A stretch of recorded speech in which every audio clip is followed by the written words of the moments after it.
And we are back now with House Intelligence Committee Chairman Devin Nunes from Tulare. Mr. Chairman, let me ask you to comment on what we learned this week. Some of these texts that were revealed from Peter Strzok to his girlfriend Lisa Page about a media leak strategy. So here's one where Peter Strzok says to her, I had literally just gone to find this phone to tell you I want to talk to you about media leak strategy with DOJ before you go. 12 days later, he says, article is out. Well done, Page. Your reaction to this?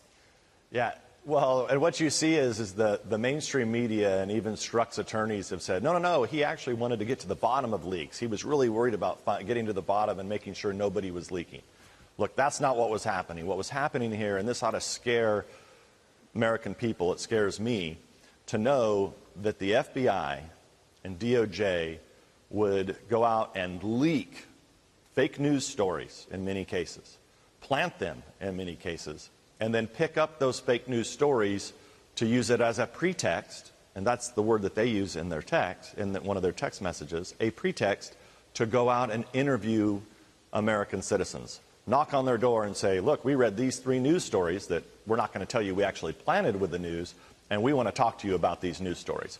So that's first. Second, don't forget that the Carter Page FISA, it wasn't just that they used the Clinton dirt as a basis to go out and get the FISA. They also used planted news stories to corroborate the dossier in front of the court. So they went to the court and said, look at these news stories, Judge.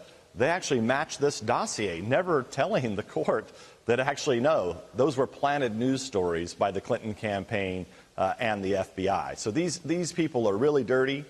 I hope that we continue to get all this information out before the election so that people know just how sick this Russia Kool-Aid that's been poured upon the American people, how bad it's really been. It's just been extraordinary to me how all of these agents were politicized. Here we are, the summer of 2016. It's a major presidential election. And all of this misconduct, not just from this cabal of people at the top of the FBI and the DOJ, but also perhaps the CIA. And then we see John Brennan all over town trashing the president. Here's the Peter Strzok text on December 15th, 2016. Referring to the CIA, we believe, we think our sisters have begun leaking like mad. Scorned and worried and political, they're kicking into overdrive, says Peter Strzok to Lisa Page. Your thoughts on this? And is that the CIA, our sisters? Well, it's hard to know from that text, but what I can tell you is that we saw, I think, an unprecedented level of coordination between the Clinton campaign, their associates like Fusion GPS and others who had ties and tentacles into the FBI and other agencies, the Department of State, where they were able to generate fake news stories in dozens and dozens. Really, if you go back, you can probably pick out about 2 to 3 dozen authors of reporters that actually were fed this directly and then spread that out in order to use it as a basis for an investigation. We got to jump, Mr. Chairman, but I know that if the House flips in November, you will no longer be the chairman. Perhaps your colleague on the left, Adam Schiff, may very well be. We won't hear another word about this story. We will see you soon, Mr. Chairman. Thanks very much.